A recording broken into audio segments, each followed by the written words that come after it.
हिते आहे breathing. Oxygen छा कंदा आहियूं असां ह्यूमन बीइंग इनहेल कंदा आहियूं, ठीकु आहे। इन प्रोसेस खे असां ब्रीथिंग चवंदा आहियूं। ब्रीथिंग खे असां वेंटिलेशन बि चवंदा आहियूं। लेकिन छा प्लांट्स में ब्रीथिंग थींदी आहे? ब्रीथ जे ज़रिए रिस्पायरेशन थींदी आहे। नॉर्मली असां ह्यूमन बीइंग में रिस्पायरेशन थींदी आहे, साह जो जेको अमल थींदो आहे, इनहेल कंदा आहियूं ऑक्सीजन खे, कार्बन डाइऑक्साइड खे एक्सहेल कंदा आहियूं, त इन प्रोसेस खे चवंदा आहियूं न असां ब्रीथिंग।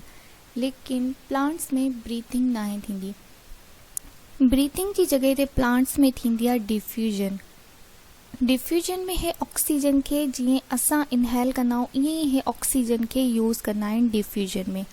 लेकिन असां जेके ऑर्गेन इस्तेमालु कंदा आहियूं जीअं लंग्स थी वियो, लेकिन प्लांट्स में थींदा आहिनि लेंटिसिल ऐं स्टोमेटा। इन्हनि जे ज़रिए डिफ्यूजन थींदी आहे जंहिंमें ऑक्सीजन जी इनहेल कंदा आहिनि। अच्छा, ऑक्सीजन जी इनहेल करण खां बाद में प्रोसेस कीअं थींदो आहे? ऑक्सीजन हिननि जे लाइ छो ज़रूरी हूंदी आहे? हिते ग्लूकोज जो मॉलिक्यूल आहे, ठीकु आहे। ग्लूकोज जे मॉलिक्यूल खे तोड़ण जे लाइ ऑक्सीजन जी ज़रूरत पवंदी आहे। सेल जे अंदरि हे ऑक्सीजन जा मॉलिक्यूल्स आहिनि ग्रीन कलर में। इहे मॉलिक्यूल जॾहिं ग्लूकोज खे तोड़ींदा तॾहिं ई एटीपी असांखे मिलंदी, ऐं एटीपी मां प्लांट खे छा मिलंदो? एनर्जी मिलंदी, एनर्जी हासिल कंदो। सो रिस्पायरेशन हाणे असां छा चवंदासीं? Breakdown of organic molecule. This is called respiration.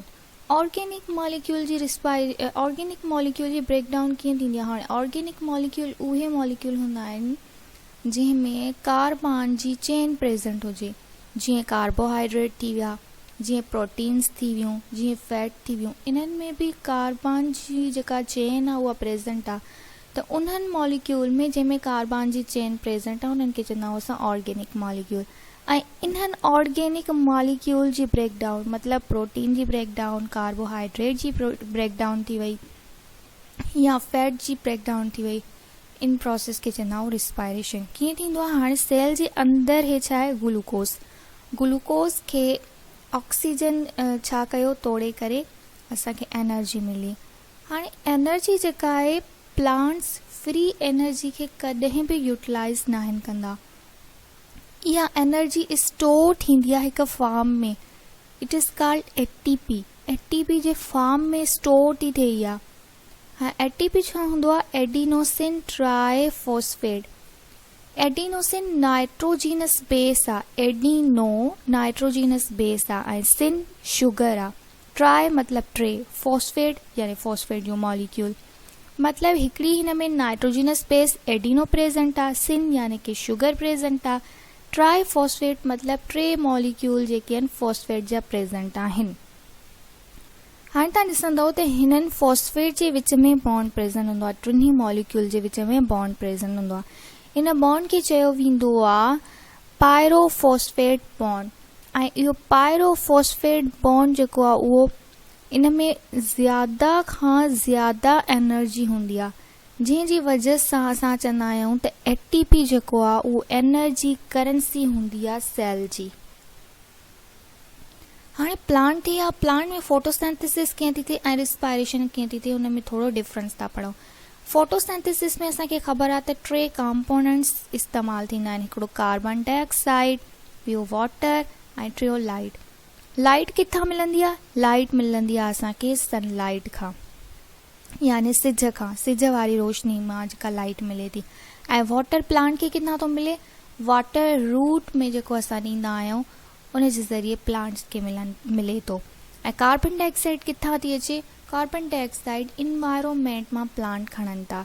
टई कंपोनेंट मिलंदा आहिनि, इन खां पोइ फूड ठहंदो आहे, यानी कि कार्बोहाइड्रेट ठहंदो आहे। ऐं कार्बोहाइड्रेट जो सिंपल फॉर्म जंहिंखे असां ग्लूकोज चवंदा आहियूं, ग्लूकोज थो ठहे। हाणे ग्लूकोज जी फॉर्मेशन थी वई।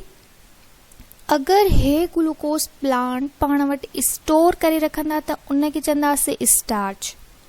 जॾहिं ग्लूकोज स्टोर जे फॉर्म में हूंदो आहे त असां चवंदासीं स्टार्च। जॾहिं ग्लूकोज ट्रांसपोर्ट करणो हूंदो अथनि तॾहिं असां चवंदा आहियूं सक्रोज। हाणे ट्रांसपोर्ट थी करे उहो अॻिते कीअं प्रोसेस थो थिए? अॻिते हे सक्रोज जेको आहे रिस्पायरेशन में इन्वॉल्व आहे।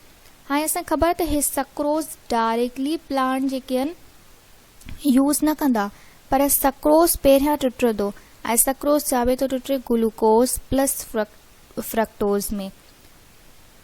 ग्लूकोज जो मॉलिक्यूल ऑक्सीजन तोड़े करे एनर्जी यानी कि एटीपी थी हासिल करे जेका एनर्जी प्लांट खे मिले थी। सो इन तरीक़े सां फोटोसिंथेसिस ऐं रिस्पायरेशन थींदी आहे। ओके, हाणे हे सेल आहे, सेल में साइटोप्लाज़म आहे।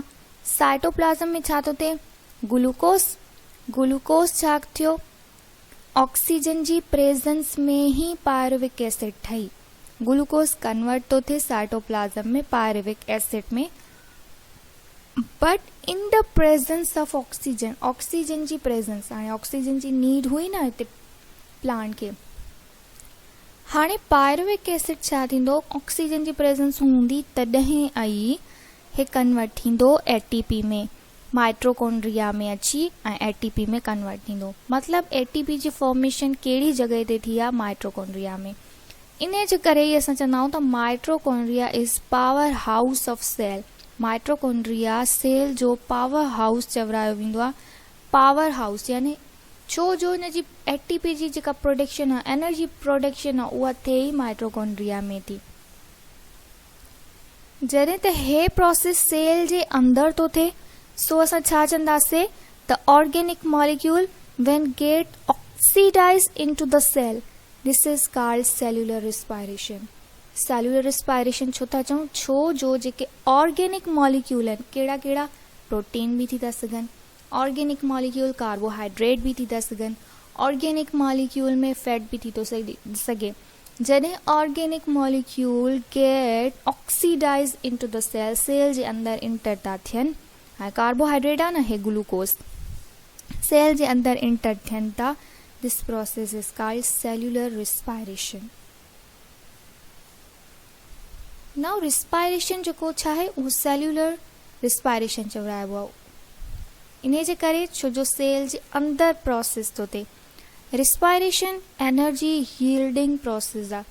एनर्जी यील्डिंग प्रोसेस छो चवंदा आहियूं, छो जो एटीपी जी फॉर्मेशन थिए थी ऐं मोर अमाउंट में एटीपी जी फॉर्मेशन थिए थी।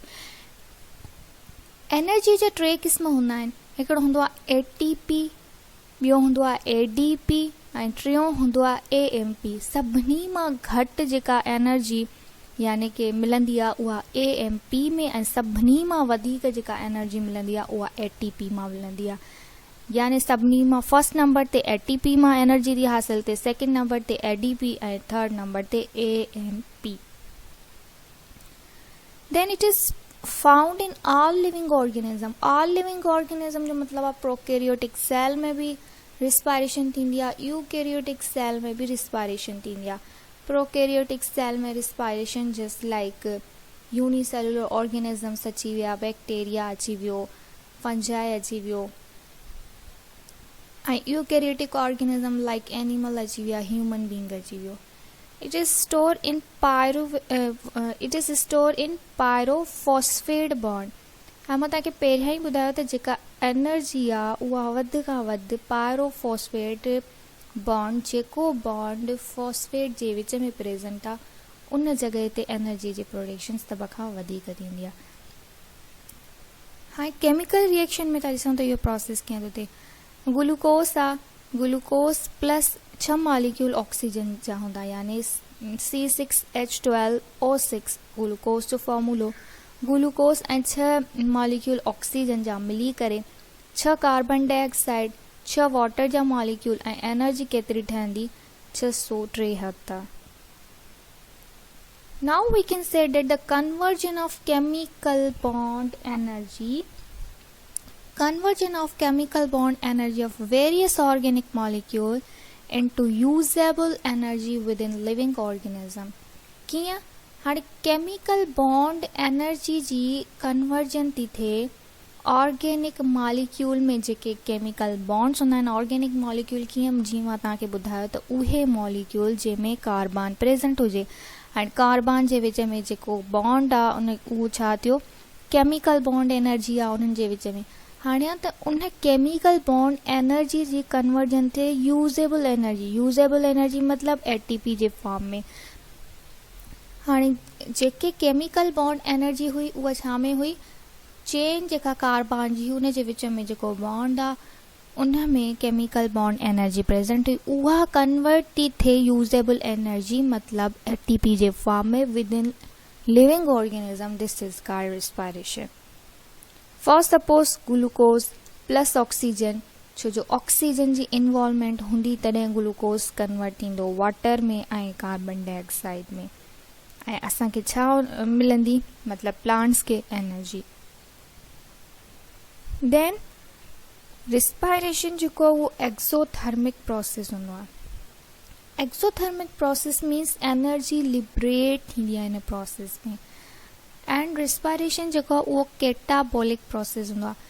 कैटाबॉलिक प्रोसेस इन लाइ चवंदा आहियूं, कैटाबॉलिक मतलब जेके कॉम्प्लेक्स मॉलिक्यूल्स आहिनि उन्हनि जी ब्रेकडाउन थींदी आहे सिंपलर मॉलिक्यूल्स में.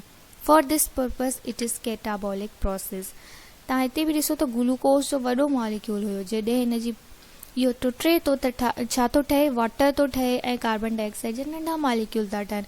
यानी हिन में काई एनाबॉलिज्म प्रोसेस नथो थिए, कोई फॉर्मेशन जो प्रोसेस नथो थिए, लेकिन कोई टुटण वारो ब्रेकडाउन काई शइ थिए थी, कॉम्प्लेक्स मॉलिक्यूल सिंपलर में था थियनि. For this purpose it is called catabolic process. Now where it is occur, plants में कहिड़ी जॻह ते रिस्पायरेशन थींदी आहे. जीअं मां तव्हांखे पहिरियों ई ॿुधायो त असां ह्यूमन बीइंग में लंग्स में थींदी आहे, लंग्स आर्गन में थींदी आहे. बट प्लांट में त कोई आर्गन आहे न अहिड़ो स्पेशल जिते रिस्पायरेशन थिए. सो इट अकर इन स्टोमेटा, स्टोमेटा एंड लेंटिसिल. स्टोमेटा जेके आहिनि उहे लीव्स हूंदियूं आहिनि न, ग्रीन लीव्स, ग्रीन पत्ता, उन्हनि में प्रेजेंट हूंदो आहे स्टोमेटा. या जेके ग्रीन स्टीम हूंदियूं आहिनि, जेके डंडियूं हूंदियूं आहिनि पर ग्रीन कलर जूं, उन्हनि में बि स्टोमेटा हूंदो आहे. ऐं जेके स्टीम ग्रीन कलर जूं न हुजनि, जीअं नासी कलर जूं हूंदियूं आहिनि, उन्हनि में लेंटिसिल हूंदो आहे. ॿिन्ही जो फंक्शन छा आहे, गैसिस जी एक्सचेंज कराईंदा आहिनि. जीअं ऑक्सीजन इन्हनि जे थ्रू ई इन्हनि सेल जे अंदरि इंटर थींदी आहे. So it help in exchange of oxygen या एक्सचेंज ऑफ गैस. ऑक्सीजन के एंटर कराइना आहिनि ऐं कार्बन डाइऑक्साइड के बाहर कढंदा आहिनि. For this purpose these are used as the organ in plants, but there is no specific organ for respiration in plants.